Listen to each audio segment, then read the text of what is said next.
En los laberintos de la ciudad y de las páginas, los dos minotauros.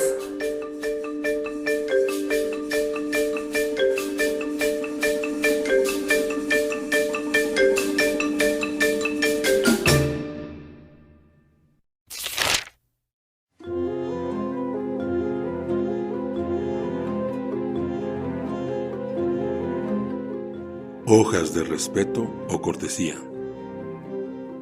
El libro como arma, objeto prohibido y cosa que se quema. Este episodio está dedicado a todos los libros desaparecidos del mundo y a los que, sin saberlo, están en proceso de convertirse en polvo, mientras son leídos o aguardan olvidados en una recóndita arista de alguna biblioteca. Anteportada o portadilla. Una historia de infamia. Portada interior. Este podcast se realizó en la ciudad de Guadalajara, Jalisco, México.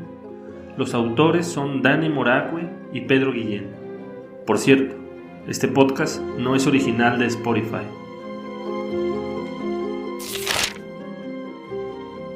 Página de créditos o de derecho. La imagen utilizada como portada del podcast se titula Minotauro 2, de 18 por 25 centímetros. Grafito sobre papel fabriano, de 300 gramos. Obra del artista plástico David Álvarez. México DF, 1984. Dedicatoria del libro. A las mujeres fuertes de mi familia, principalmente a mi abuela. A mis pequeños hijos, a Vania y Galileo.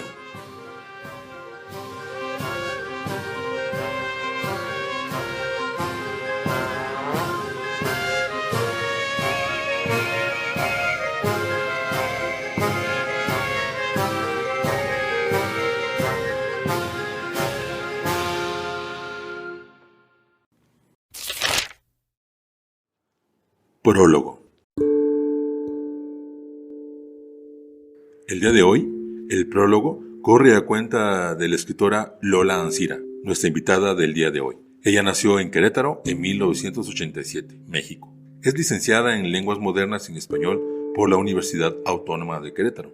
Ha publicado ensayos, cuentos y reseñas literarias en diversos medios electrónicos e impresos. Es autora de los libros de cuento Tusitala, de Óbitos, El Vals de los Monstruos y Tristes Sombras. Fue becaria de la Fundación para las Letras Mexicanas y del programa Jóvenes Creadores del FONCA. Escuchamos aquí su intervención.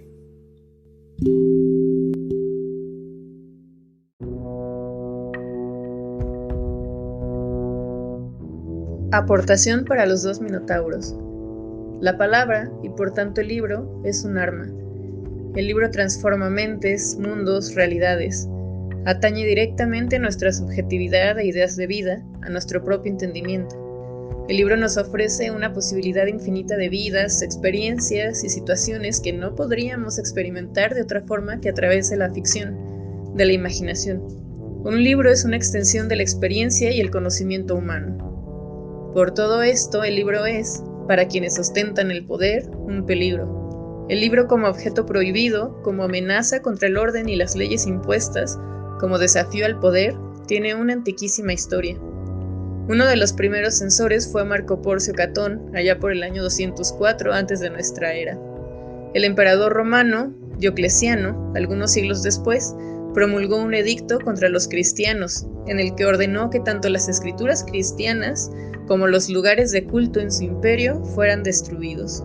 En Oriente, el llamado primer emperador de China fue un tirano que exigió la quema de libros y la persecución de intelectuales. Y en el siglo XV, la Iglesia Católica dictaminó la quema del Talmud y poco después publicó el primer catálogo de libros prohibidos por resultar dañinos para la fe, misma que fue suprimida hasta 1966 por la misma Iglesia, pero esto no puso punto final a la censura religiosa.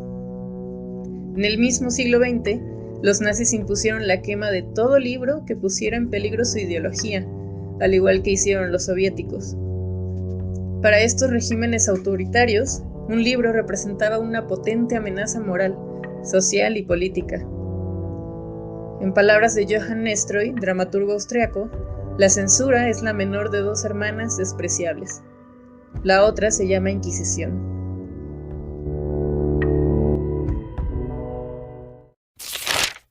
Prefacio.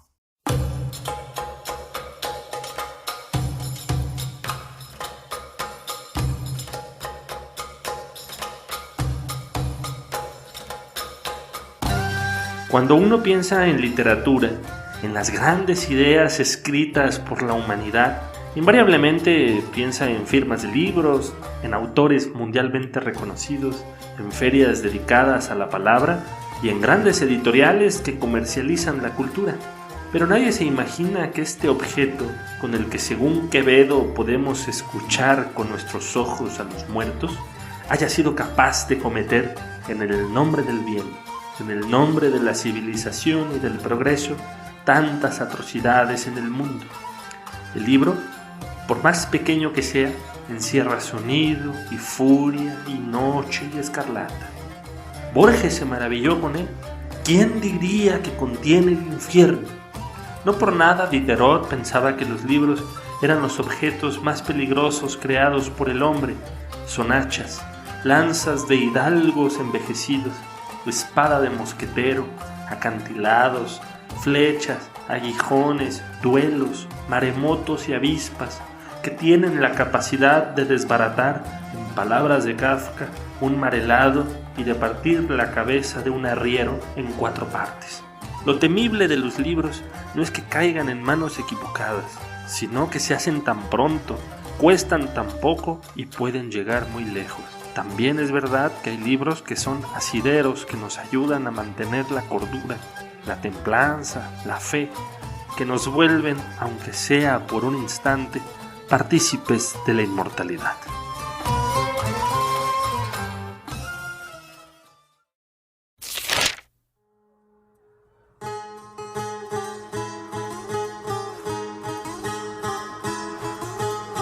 La literatura no se agota en la lectura, sino que tiene un efecto en el individuo y en el conjunto de la sociedad. Inevitablemente, al final, el libro sí asume un resultado didáctico, aunque este no haya sido el primer propósito o nunca lo sea. La literatura trasciende su propio cuerpo, el libro, y cuando el ser humano, el hombre y la mujer, comportan lo que conocen con lo que leen, es decir, aprenden a relacionarlo con su propia vida, una vez que esto ocurre, sucede el maravilloso éxodo del naciente lector, que es regresar a la lectura, y sucede con una relectura u otro título. Este círculo de la lectura que me atrevo a proponer perpetúa el posicionamiento del libro sobre cualquier discurso oral.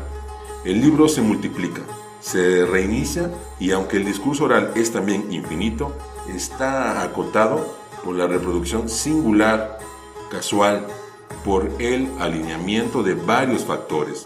La relectura impide que se agote la literatura, o al menos la reproducción de los libros.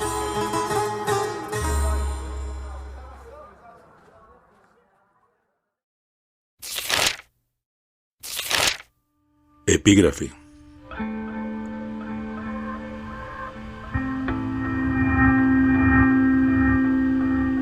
Un libro es un cerebro que habla, cerrado, un amigo que espera, olvidado, un alma que perdona, destruido, un corazón que llora. Proverbio indio.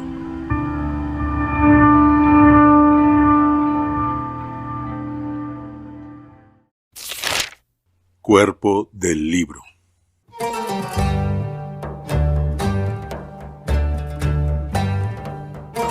Capítulo 1. A pesar de todo, la palabra.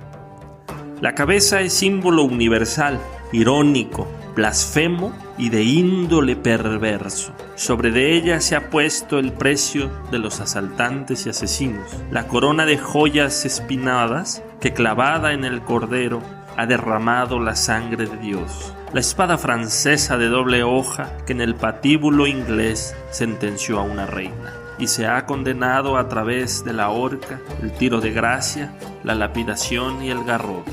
Pensar es un acto vandálico, contumaz y hostil, pero muy necesario. Los libros están llenos, en ese sentido, de hombres y mujeres arrojados, audaces, que a pesar de todo prefirieron la palabra.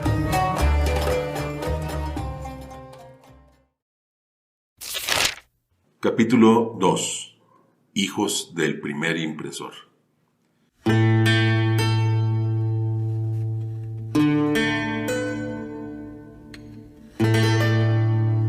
El poeta francés Stéphane Mallarmé mencionó alguna vez que el mundo existe para llegar a un libro. Un libro, cualquier libro, es para nosotros los humanos un objeto sagrado, pero también prohibido, perdido, odiado, ligero, pesado, continente de secretos y blasfemias. Y si bien le va al libro, es lo mejor que puede sucederle, ser temido. Este longevo juego de sonoridades y sensualidades que es el libro puede morir en el anonimato o adoptar una noción de momia, asociado a la de un cadáver embalsamado con la intención de conservarse el mayor tiempo posible, usualmente por una razón personal o grupal que casi siempre es de tipo religioso. Los cadáveres muy rara vez se mantienen incorruptos. Las condiciones para su conservación natural son fortuitas y escasas. Lo mismo sucede con el libro.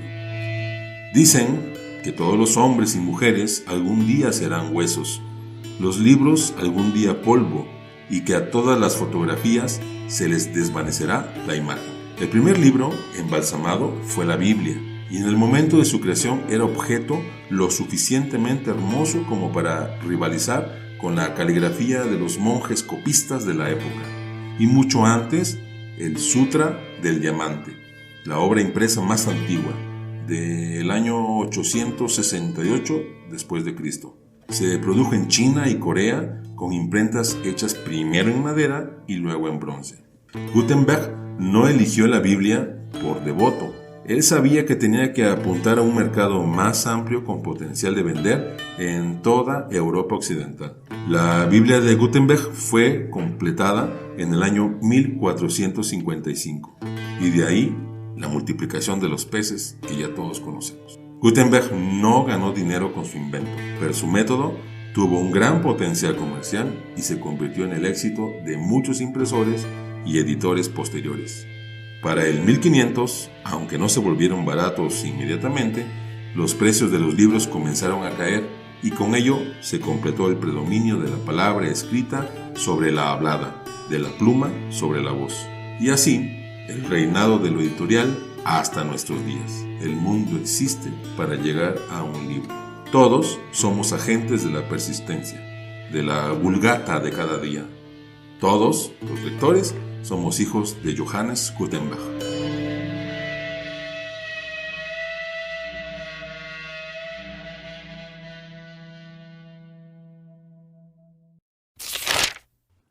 Capítulo 3. Contradicciones literarias.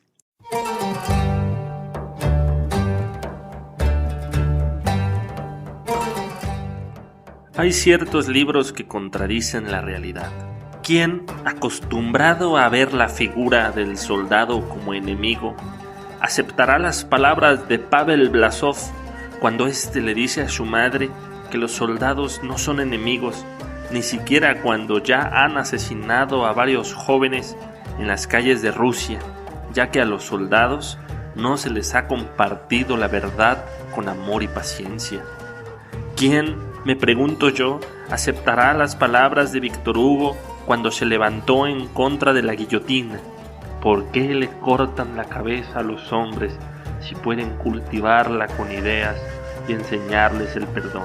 ¿Quién asimilará en lo profundo de su alma aquella máxima que dice que amemos a nuestros prójimos como a nosotros mismos, aun cuando nuestros prójimos son asesinos, violadores, tiranos de toda laya, usurpadores de todo lo bueno, caciques, conquistadores, incendiarios de bibliotecas y anatemas?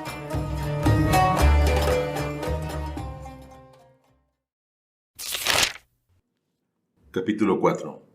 La parábola del libro.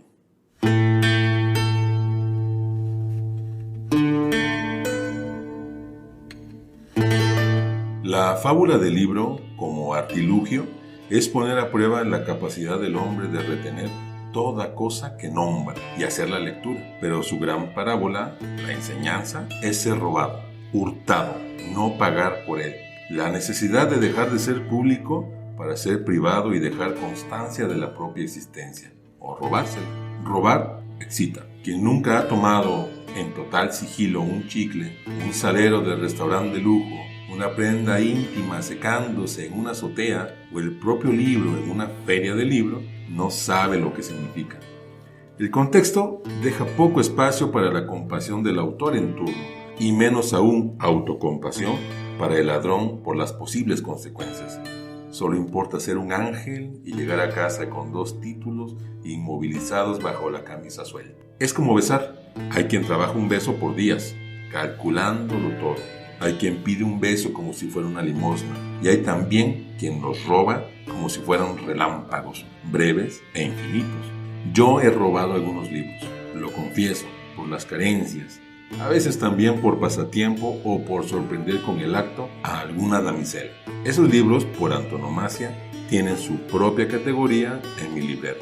Sin embargo, mi bibliocleptomanía no se compara con la de Duncan Gibbons, un inglés que fue condenado por un delito peor que el mío. Guardaba en el sótano de su casa más de 52,000 libros, todos robados a lo largo de 3 décadas. El mismo romanticismo podrido de siempre. Robar libros sí es robar, pero dice el escritor Rodrigo Fresán que robar libros es una forma deportiva de la literatura. Cuando escribimos o leemos, estamos sentados o acostados, casi inmóviles. Cuando robamos libros, en cambio, el músculo de nuestro cerebro actúa en perfecta comunicación con los músculos de nuestro cuerpo. Cuando se roban libros, uno piensa y actúa, y de algún modo uno lee y escribe. Cuando se roban libros, uno es persona y personaje. Postdata, oh karma, también me han robado libros.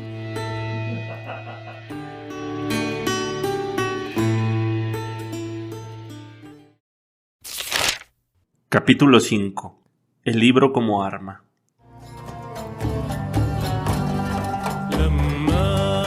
Los libros son objetos peligrosos. Pueden cambiar el rumbo de un ejército, prenderle fuego a una nación, convertir a los hombres en animales, quitarle la identidad a todo un pueblo, industrializar la muerte en un campo de exterminio y reducir a cenizas civilizaciones enteras.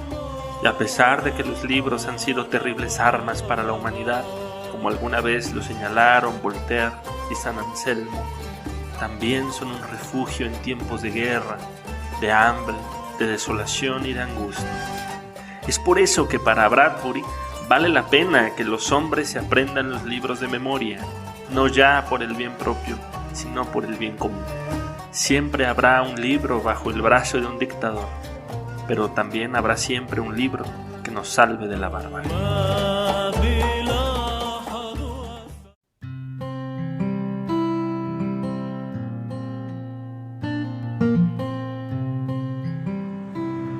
Hola, yo soy Jimena Zaragoza y para mí un libro es como un lugar donde puedo ser yo misma, desenvolver mi imaginación y como un lugar secreto para mí. Mi nombre es Moisés Sanabria Gómez.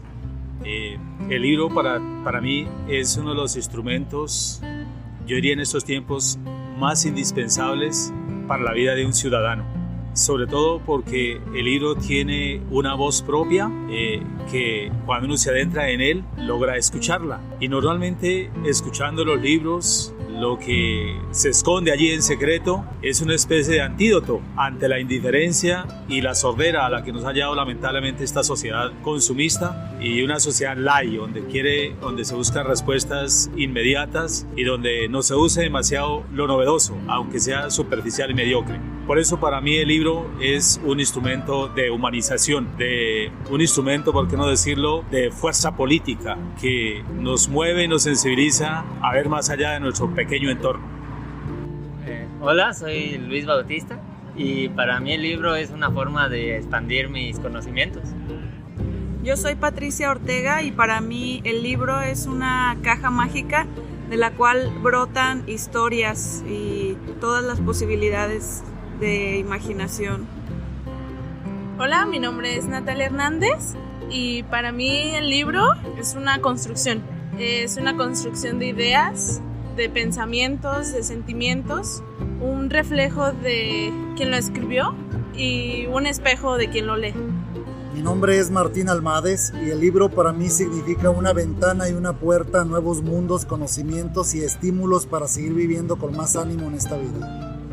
Hola, muy buenas tardes. Mi nombre es Marco Antonio Hernández. Para mí, el libro es una región inmensa donde podemos explorar al ser humano desde sus entrañas más profundas. Hola, mi nombre es Joel Castillo y para mí el libro son hojas de conocimiento literal, pero con estas hojas puedes escribir e imaginar. Gracias. Hola, yo soy Mino de Anda y bueno, para mí el libro es como una ventana a los sueños, es como una posibilidad de conocer mundos que jamás vas a vivir, volar un poco, salir de tu estado actual.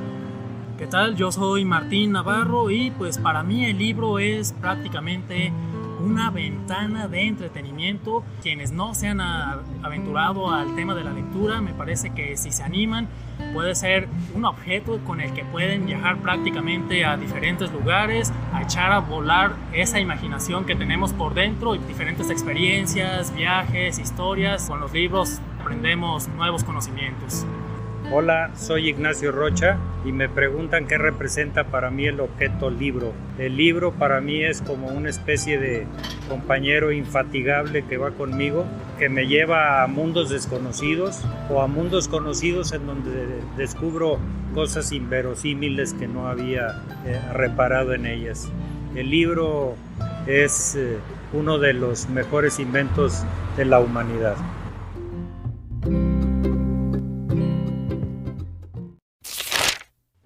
Capítulo 6. La mala educación. Regalar libros es de mala educación. Comenté en una reunión en vísperas de una próxima Navidad. A pesar del abrupto, asumieron mi gusto y alguien lo anunció. Miente, ¿le gustan los libros? Le prosiguió una pregunta obvia. ¿Y qué tipo de libros te gustan? Otro aprovecharía para enlistar los títulos más osados, pero yo decidí irme por el camino de las cumbres borrascosas y aseveré lo que ya escucharon. Sí, regalar libros es de mala educación. Y me expliqué. Algunos provenimos de una educación en la que teníamos que responder mande cuando alguien nos nombraba. Responder bien, invariablemente, a la pregunta ¿y cómo estás? Preguntar ¿gustan? Para compartir de lo que se come. Y regala libros, porque son el mejor regalo. Pero, ¿qué si no quiero compartir mis pocos alimentos? ¿Qué si no quiero que me manden? ¿Qué si respondo honestamente que estoy mal, no bien? ¿Qué si a quien regalo un libro realmente se está ofendiendo porque de paso le estoy diciendo ignorante, sugiriendo que la persona no puede escoger libros y hay que ayudarle? Dar un libro sin previo aviso es soberbio, porque hay un dejo petulante por suponer que es lo mejor para el destinatario, que sí puede con esa lectura seleccionada, que está a su nivel lector. Regalar libros no puede librarse de las ínfulas del sombrero cónico mental. Regalar vasos es menos peligroso que regalar libros. Darlo a un amigo es un azar. Darlo a quien hace una lista con antelación es un paso seguro. Pero, ¿qué sentido tiene hacer una lista si no es riesgo, azar, sorpresa? Entonces, ¿qué queda? Sí, hay que seguir regalando libros a quien sabemos si lee, pero mejor olvidemos la envoltura, los moños, las tarjetitas, incluso envolverlo en una simple bolsa de plástico. Cambiemos los paradigmas. Los libros, como los buenos bastardos que son, porque junto con el ser humano son seres solitarios, deberían mejor abandonarse en la puerta de una casa desconocida, golpear la puerta, esperar a que alguien se aproxime y correr sin conocerle el rostro, o tal vez dejar el libro mutilado por su cuello, ensangrentado en la cama del amigo, de la amada o del enemigo mientras duerme, para que al sentir la humedad hemática en las sábanas, cuando despierte, grite hasta el enmudecimiento, hasta perder la cordura. O mejor aún, hay que gritarles parafraseos y así posiblemente quitarle cualquier ínfula. Dales la vuelta, cógelos del rabo, chillen cabrones, azótalos, dales azúcar en la boca a los rejegos, inflalos, globos, pínchalos, sórbeles sangre y tuétanos, sécalos, cápalos, písalos, gallo galante, tuérceles el gaznate, cocinero, desplúmalos, destrípalos, toro, buey, arrástralos, hazlos poeta, haz que se traguen todas sus palabras. Octavio Paz. La naturaleza de un libro y un lector es la de dos huérfanos que se encuentran por sí mismos.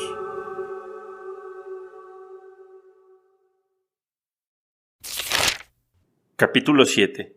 La voz del universo. De todas las definiciones que hay sobre los libros, la que más me gusta es aquella que dice que los libros son la voz del universo. Desde las prostitutas hasta los océanos, toda mujer, todo hombre, todo animal, toda planta y toda cosa sobre la tierra, en el cielo y en los mares constituyen el infinito. Con esta explicación resulta comprensible que cuando uno termina de leer un libro, salga a la vida con el alma llena de heridas y con el corazón ensanchado por la tristeza.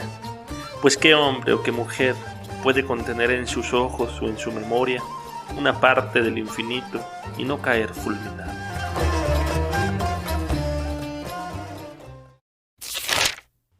Capítulo 8. La perdición envuelta en inocencia. Tomé el paquete y rompí la envoltura. Descubrí un enorme libro, pulcro, compacto, brillante, con los bordes frontales y superiores perfectamente recortados. El olor que despedía, aunque no desconocido, me envolvió. Olía a tinta, claro, pero también a adhesivos frescos. El olor era más bien dulce, aunque no natural, pues no existe algo en la naturaleza con lo que se pueda comparar un libro con exactitud, el olor de un libro. Ante eso, solo queda colibriarlo de sus páginas. El aroma que despiden las hojas incesantes es imposible de ignorar. Hay gente que dice que huele a goma, a chicle, a sosa cáustica, una combinación de notas a hierbas, algo así como ácido con un toque a vainilla. La verdad es que varía mucho, porque el secreto de su perfume hipnótico está en los cientos de compuestos orgánicos volátiles, una mezcla de un compuesto investigado, etilvinilacetato, presente en el adhesivo, y el peróxido de hidrógeno usado en la pasta del papel, y claro, los petroquímicos que usan las tintas de imprenta. El olor de un libro frente a otro es diferente. Además, puede variar sutilmente en los pulmones de cada hombre y mujer. Si estos fuman tabaco o marihuana, si han vivido avecindando fábricas, si acaba de tener sexo y aún le huelen los dedos a sal y mar, si el lector probable vive en el ambiente tóxico de Beijing, si bebe whisky, té o cerveza, si tiene pulmones de atleta, si solo tiene uno, si el libro es viejo, nuevo o de medio uso, incluso prestado. Lo que inicia en un supuesto olor a vainilla, después se va acercando más a la hierba del mundo, silvestre, y termina en algo muy similar al moho seco. Casi todo es culpa de la lignina, el polímero más abundante en el mundo vegetal, al descomponerse. Total, que nadie puede saber cómo huele para otro lector un libro. Es una experiencia única, incluso inexplicable e irrepetible. Es como la huella dactilar del olfato. Mira que a veces el demonio nos engaña con la verdad y nos trae la perdición envuelta en dones que parecen inocentes. Macbeth, William Shakespeare.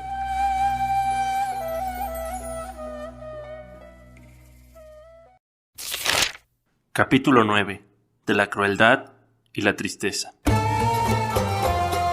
Mientras leía a Carlos Díaz Dufo, hijo, me encontré con una frase catalizadora. De los libros, valen los escritos con sangre, con bilis y los escritos con luz. Los primeros libros escritos con sangre, de los que se tiene memoria, fueron los pergaminos. Estos libros hechos con las pieles de animales degollados. En la Edad Media los monasterios compraban pieles de cerdo, de ovejas, vaca, cordero y de cabra, para que los copistas, en nombre de la literatura, se mantuvieran en el ejercicio de las letras. Irene Vallejo habla de unos ejemplares bellísimos de color blanco y textura sedosa, conocidos en el mundo como vitelas, los cuales procedían de crías recién nacidas o incluso de embriones abortados en el seno de su madre. Cito a la filóloga española. Imagino los gemidos de los animales y su sangre derramada durante siglos para que las palabras del pasado hayan llegado hasta nosotros. Fin de la cita. En pocas palabras, un gran manuscrito podía causar la muerte de todo un rebaño. Esto me hace suponer que un objeto tan civilizado como lo es el libro es producto, en cierto modo, de la barbarie. Y así como hubo libros escritos con sangre, los hubo también escritos con lágrimas, miedo, desesperación, locura, sufrimiento e incertidumbre. Me imagino a Irene Nemirovsky escondiéndose en el bosque, huyendo siempre de la guerra, escribiendo por las noches, sobre los escombros, diciéndole a sus hijas que todo estará bien, aterrada, escuchando. ¿Qué estás escribiendo, mamá? Mamá les diría, una novela sobre una chica francesa que se enamora de un soldado alemán. Las niñas probablemente se interesarían por el escrito, probablemente no, al menos no en esos momentos en los que había que esconderse detrás de los arbustos hasta que las tropas pasaran. Con el tiempo sabrían que ese libro quedaría incompleto, debido a que su mamá moriría en un campo de concentración a la edad de 39 años. Ellas publicarían las anotaciones de la novela que su mamá dejó en una maleta, sin saber que estarían publicando una de las más grandes joyas de la literatura universal, Suite francesa. También me imagino a Kapuczynski bañándose en gasolina para pasar por un puesto de vigilancia del bando enemigo, a Dostoyevsky en Siberia, a Primo Levi a punto de desplomarse en medio del fango y el frío debido al cansancio, a Cervantes en la batalla de Lepanto y a Sor Juana en aquella celda diminuta. Es cierto, los pergaminos surgieron de la crudeza e insensibilidad con la que las personas de la Edad Media miraban a las vacas y a las ovejas todavía con vida, para saber cuál de todos los ejemplares tendría la mejor de las pieles. Pero sin esa mirada no existiría hoy la posibilidad de ser otro, de ser atravesado por un libro como si fuéramos atravesados por una saeta, de entregar el corazón a las manos de esos escritores que se llenaron de cicatrices antes de sentarse a escribir y de sumergirnos, como lo dijo Chesterton, en los mares con la intención de que nuestro cuerpo, una vez toque el abismo, salga a la superficie.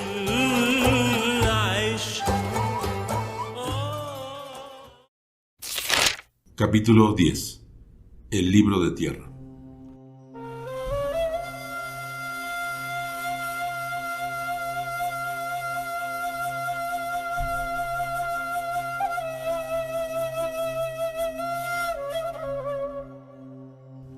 Érase el libro 6 de las Confesiones. Cuenta San Agustín de Hipona que cuando Ambrosio, su maestro y obispo de Milán, leía, pasaba la vista sobre las páginas penetrando su alma, sin expresar una sola palabra ni mover la lengua. Muchas veces lo vimos leer calladamente y nunca de otro modo, y al cabo de un tiempo nos íbamos. La hiperrealidad lo hace, esa que nos hace estar conscientes de nuestra propia respiración.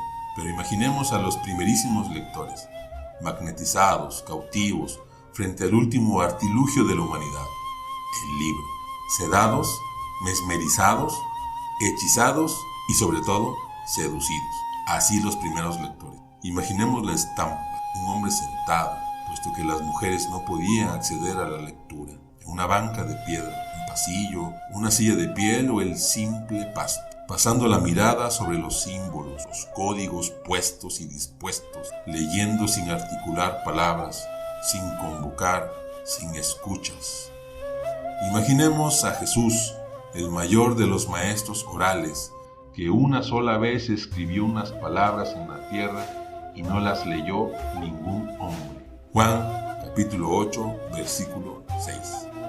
En aquellos tiempos, la tradición oral era el medio tradicional y popular de recoger y transmitir los hechos y dichos de un personaje a los demás.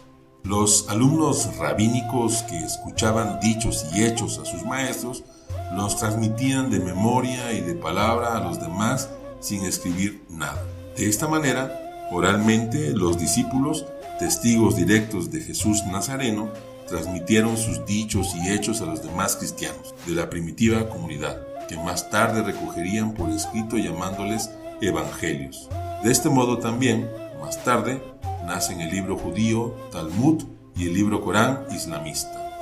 En el octavo libro de la Odisea, narra Jorge Luis Borges, se lee que los dioses tejen desdichas para que a las futuras generaciones no les falte algo que cantar o que contar. En la comedia César y Cleopatra, del dramaturgo irlandés George Bernard Shaw, en 1889, un incendio amenaza la biblioteca de Alejandría, y alguien en el gentío exclama: «Arderá la memoria de la humanidad», y el César le dice: «Déjala arder, es una memoria de infamia».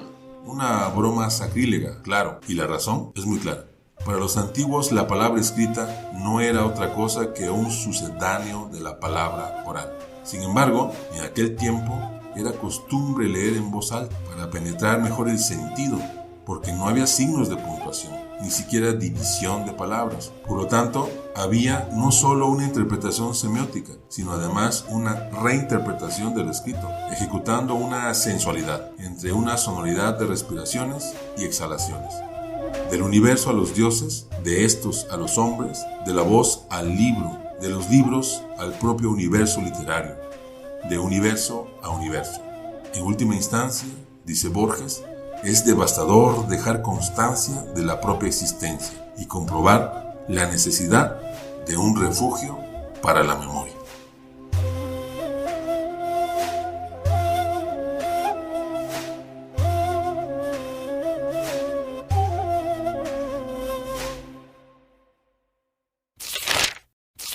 Epílogo.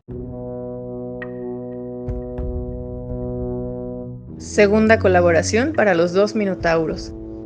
Distintos países, autoridades y gobiernos dictatoriales han prohibido las obras de Charles Darwin, James Joyce, Aldous Huxley, George Orwell, Gustav Flaubert, Vladimir Nabokov, Julio Cortázar o Manuel Puig, mismas que ahora resultan imprescindibles para la literatura universal. ¿Y qué decir de las mujeres silenciadas, invisibilizadas? Voces que tuvieron que abandonar su identidad y nombre para poder publicar en un campo literario dominado, como todo, por el patriarcado y el machismo. Las hermanas Bronte, Amandine Aurore Dupin, Mary Ann Evans y Louisa May Alcott son solo algunas. La propia Mary Shelley tuvo que publicar Frankenstein de manera anónima. La censura fundada en los prejuicios de género ha minado de forma considerable el acervo literario mundial, pues básicamente ha intentado acallar a la mitad de la población.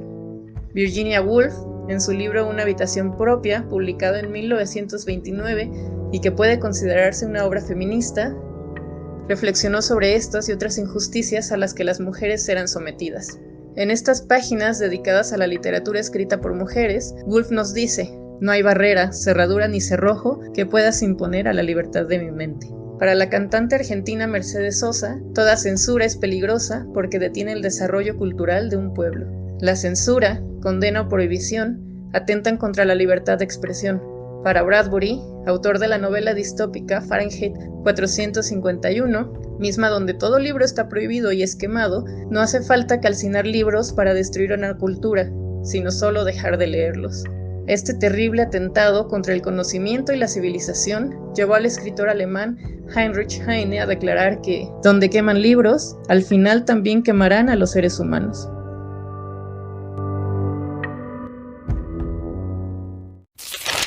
Ultílogo.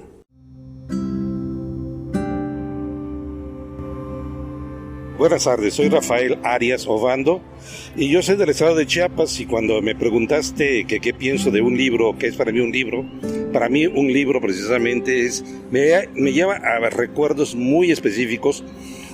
Cada vez que yo tomo un libro, recuerdo la primera vez que me subí a un árbol de Anona allá en mi pueblo, en Tapachula, Chiapas. Para mí es eso, un subirme al árbol, el ver precisamente el tallo, ver las ramas, irme por todas las ramas, porque a veces desde abajo puedes ver lo que es una anona, pero esa anona, tal vez cuando ya estás cerca de ella, no es lo que tú esperabas desde allá abajo. Entonces vas buscando la mejor anona, la mejor fruta, el mejor fruto. Así me pasa con los libros. Yo generalmente, como hoy, el Día Internacional del Libro, vengo al encuentro de los libros. No vengo a buscar el libro que yo quiero, sino que vengo a buscar los libros que me encuentren los libros. ¿Sí? Entonces, cuando tú me preguntaste qué era precisamente para mí el libro, era precisamente eso, pensar en algo que me satisface tremendamente. También pensé en una copa de vino tinto, pensé también en un buen trozo de vacío con chimichurri, un choripán. Pensé, ¿por qué no también en una rica tostada de pata y también en una torta ahogada? ¿Por qué no? Pero eso es para mí un libro. También un libro para mí es, a veces cuando estoy solo en casa, para mí el libro es precisamente esa tablita de salvación en el mar. Esa tabla de salvación, porque yo estoy solo en la casa y digo, ¿qué hago? Y a veces me río de mí mismo porque la bronca es, yo me burlo de mi esposa cuando quiere ponerse algo, un vestido, y se pone frente al closet y no sabe qué ponerse, porque tiene un montón de vestidos. Así me pasa a mí. Tengo un montón de libros y a veces no sé por cuál empezar, ¿sí? O cuál escoger. Y así me pasa. Pero el libro para mí es fantástico, es la vida. No sé desde cuándo empecé a leer, pero me gusta leer.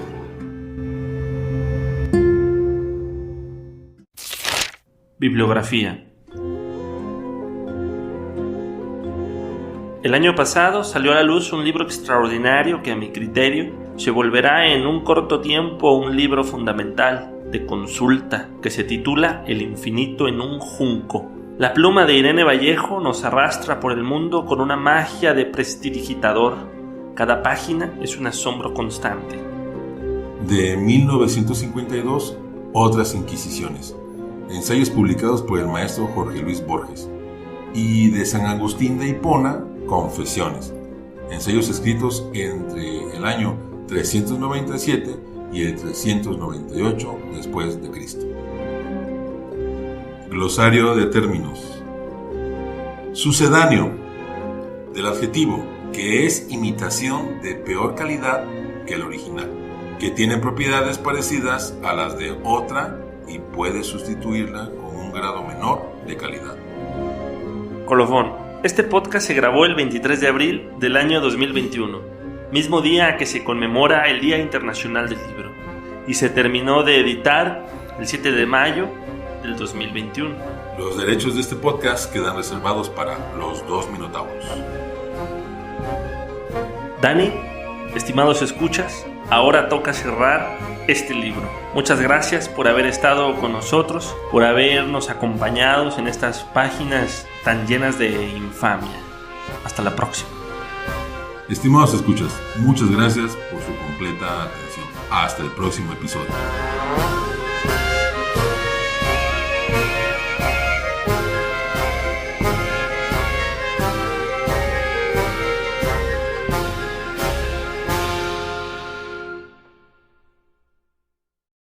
Y Pedro, no hablamos si se deben o no de prestar libros.